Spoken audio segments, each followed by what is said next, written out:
Assalamualaikum warahmatullahi wabarakatuh. Baiklah, kami akan mempresentasikan Project Basic Learning dengan mata kuliah Pendidikan Pancasila dengan dosen pengampu Oktaviani Puspita Sari, SPD MSE, yang diketuai oleh Alvindo Pratama dengan NIM 1065003 dan beranggotakan saya sendiri, Desni Ramayani dengan NIM 2106504.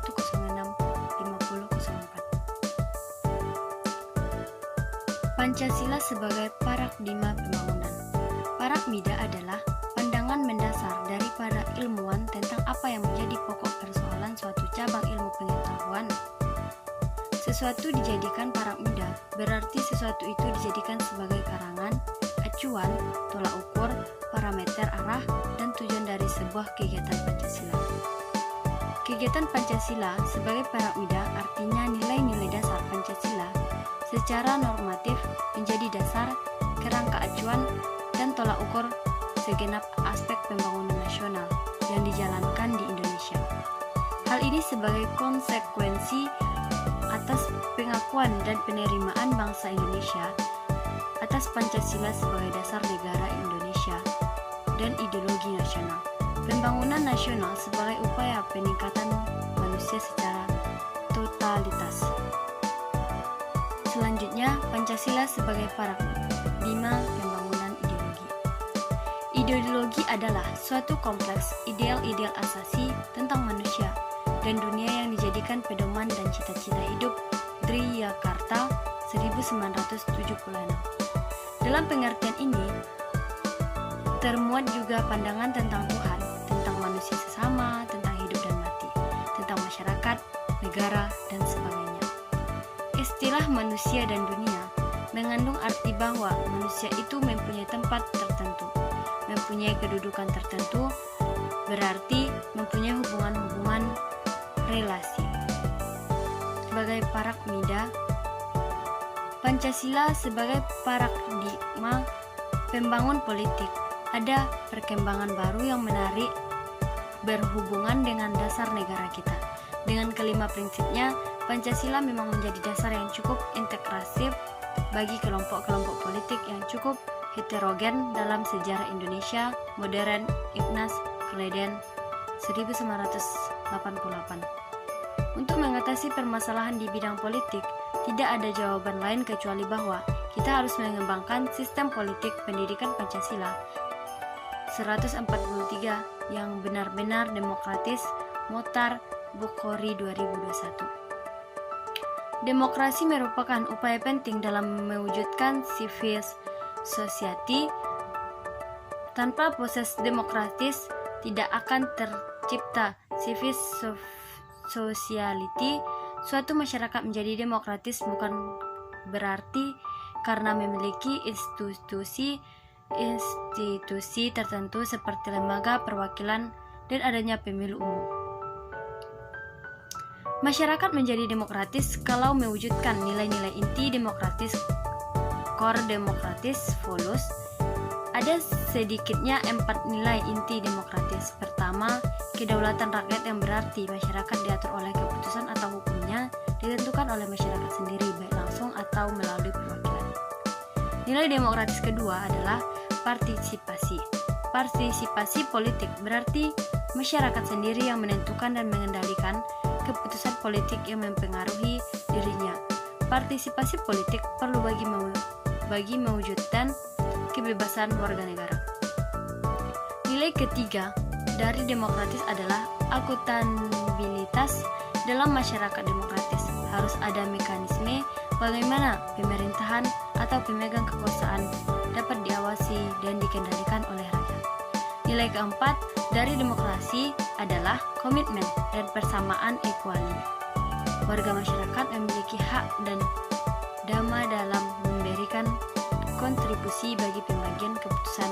M. Sastra Paradiksi 2021. Selanjutnya, Pancasila sebagai parakmida pembangunan. Setelah warga negara harus ditempatkan sebagai subjek atau pelaku politik, bukan sekedar objek politik sistem politik Indonesia yang bertolak dari manusia sebagai subjek harus mampu menempatkan kekuasaan tertinggi pada rakyat. Sistem politik Indonesia yang sesuai Pancasila sebagai paramida adalah sistem politis demokratis, bukan otoritaris.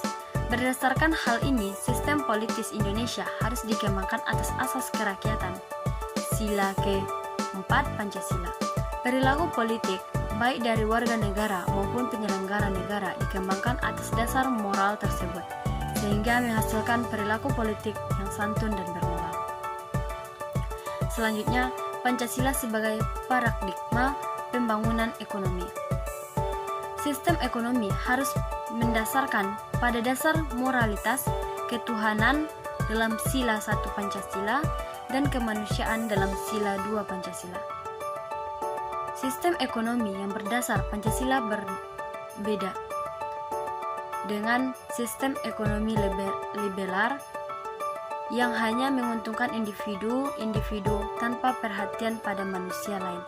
Sistem ekonomi yang berdasarkan Pancasila adalah sistem ekonomi kerakyatan yang berdasarkan kekeluargaan Pancasila. Sebagai paradigma pengembangan ekonomi lebih mengacu pada sila ke-4, sementara pengembangan ekonomi lebih mengacu pada penggunaan sistem ekonomi Indonesia.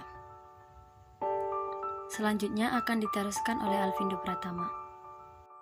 Baiklah, saya Alvindo Pratama akan membacakan poin selanjutnya. Yang poin sebelumnya sudah dibacakan oleh rekan saya, yaitu Desni Ramayani. Poin selanjutnya yaitu Pancasila sebagai paradigma pembangunan sosial dan budaya. Pancasila pada hakikatnya bersifat humanistik, karena memang Pancasila bertolak dari hakikat dan kedudukan kodrat manusia itu sendiri. Hal ini sebagaimana tertuang dalam sila kemanusiaan yang adil dan beradab. Menjadi manusia yang berbudaya dan beradab, pembangunan sosial budaya tidak menciptakan kesenjangan, kecemburuan, diskriminasi, dan ketidakadilan sosial.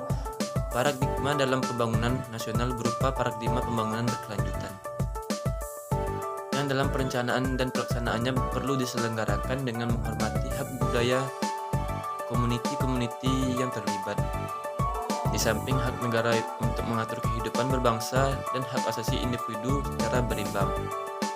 Selanjutnya yaitu Pancasila sebagai paradigma pembangunan, pertahanan, dan keamanan. Salah satu tujuan bernegara Indonesia adalah melindungi segenap bangsa Indonesia dan seluruh tumpah darah Indonesia. Hal ini mengandung makna bahwa tugas dan tanggung jawab tidak hanya oleh penyelenggara negara saja, tetapi juga rakyat Indonesia secara keseluruhan atas dasar tersebut. Sistem pertahanan dan keamanan adalah mengikut sertakan seluruh komponen bangsa. Sistem pembangunan pertahanan dan keamanan Indonesia disebut Sistem Pertahanan dan Keamanan Rakyat Semesta, atau disingkat dengan Sishankam-Rata. Sistem pertahanan yang bersifat semesta melibatkan seluruh warga negara, wilayah, dan sumber daya nasional lainnya, serta dipersiapkan secara dini oleh pemerintah dan diselenggarakan secara total terpadu, terarah, dan berkelanjut untuk menegakkan kedaulatan negara, keutuhan wilayah, dan keselamatan segenap bangsa dan dari segala ancaman. Selanjutnya yaitu yang terakhir, kesimpulan. Pancasila sebagai filsafat negara Republik Indonesia. Beberapa hal yang perlu pada zaman dahulu terkait sejarah Indonesia sebelum, proses, dan setelah perumusan Pancasila sebagai dasar negara. Hal ini berkaitan dengan perjuangan kerajaan dalam mempertahankan eksistensi bangsa Indonesia. Dalam proses reformasi ini, nilai-nilai Pancasila merupakan suatu pangkal tolak balik dalam bidang politik, sosial, ekonomi, hukum, serta kebijakan internasional ini. Hal inilah dalam wacana ilmiah diistilahkan bahwa Pancasila sebagai paradigma dalam kehidupan berbangsa dan bernegara. Istilah paradigma merupakan suatu asumsi-asumsi dasar dan asumsi-asumsi teoritis yang umum, sehingga suatu sumber hukum, metode, suruh penerapan dalam ilmu pengetahuan itu sendiri. Baiklah, sekian dari kami. Bila ada salah pengucapan, mohon dimaklumi dan dimaafkan. Wassalamualaikum warahmatullahi wabarakatuh.